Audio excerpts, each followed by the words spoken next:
Hi again. I've been a vlogger for about 4 hours now, and I'm already completely out of ideas.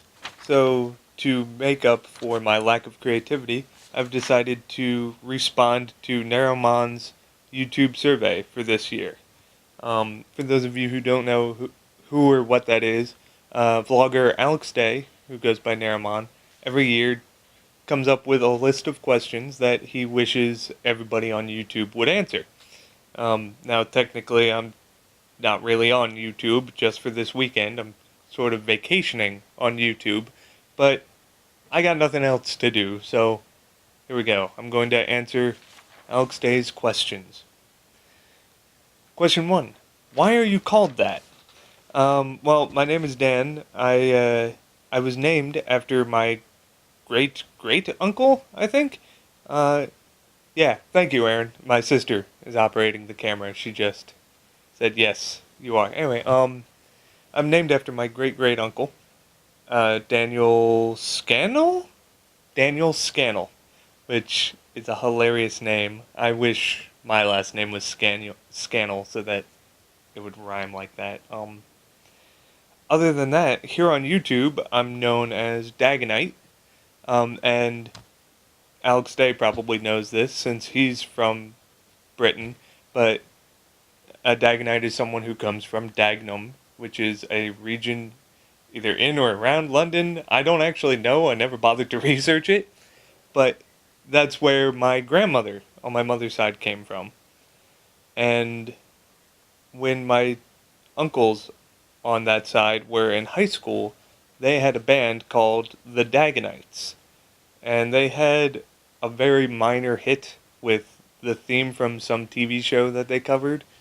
I don't remember the whole story, but I found while trying to find my own channel here on YouTube that there are a lot of videos of them playing that song on YouTube.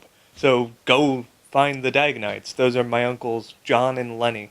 Well, Julian, as he liked to be called uh, after a couple years.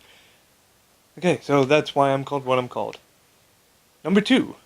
Tell us about your favorite school teacher. I think my favorite school teacher ever was probably Mr. Vogley, who I had senior year of high school. He taught me AP European History, and I loved that class because I'm a huge history buff. But on top of that, first day of class, he said, now, most history classes are taught from a Asian perspective or an American perspective or a European perspective, yada yada. This one is supposed to be a European history class, but what I'm going to do is focus mainly on Denmark, because that's where his family came from. So I learned more about Denmark than probably the Danish royal family know about Denmark. And it was incredibly interesting, and he didn't care that I never did my homework. So Mr. Vogley at Parkdale. I wonder what happened to him. He's still there. Anyway, number 3. What's the strangest food you've ever eaten? Um, I would have to go out on a limb and say it was probably squirrel. A friend of mine's father is an avid hunter, a deer hunter, and one time he went out to hunt deer, couldn't find any, and he got bored and a little bit drunk.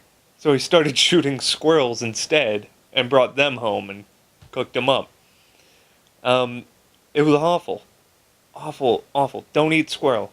If you have a choice, don't eat squirrel. Find a chicken somewhere. Number 4. Tell us about your first gig. The first job I ever had was as a stock boy in a supermarket just outside of DC, and it was pretty awful. What happened was I was I was 18 when I got hired, and all the other stock boys that worked with me were much older. I think the youngest one was in his 30s. But for some reason, after the first week, they all started coming to me for their orders, like what they should be doing, where they should be stocking things. It was very weird. And I quit that job one day by sitting down and meditating in the frozen food section for a whole 8 hours, ignoring all the people who came to yell at me about being in the aisle or not doing my job. They fired me and I got taken out by security, which is actually something that happens to me a lot. I get dragged out by security quite a bit when I'm working somewhere. Number 5. What is your favorite place in the whole world? My favorite place is in Philadelphia, specifically Rittenhouse Square. Rittenhouse Square is a park right there in Center City, Philadelphia, and it's beautiful. It's got this lovely fountain and all that, but I preferred it at night, around when the bars closed, because you could go there and there would be 50, 60 young college art student type people and various vagabonds and hobos just hanging around, listening to music, playing music, and occasionally there would be free beer, which was awesome. Now, final question on the list is, who do you want to answer the survey next? I'd like to hear the Game Grumps answer it next. I think that would be funny, although I doubt they ever would. And I might force my sister Erin to do it as well. But that's it for me. And I'll probably see you again in another 10 minutes or so. Bye!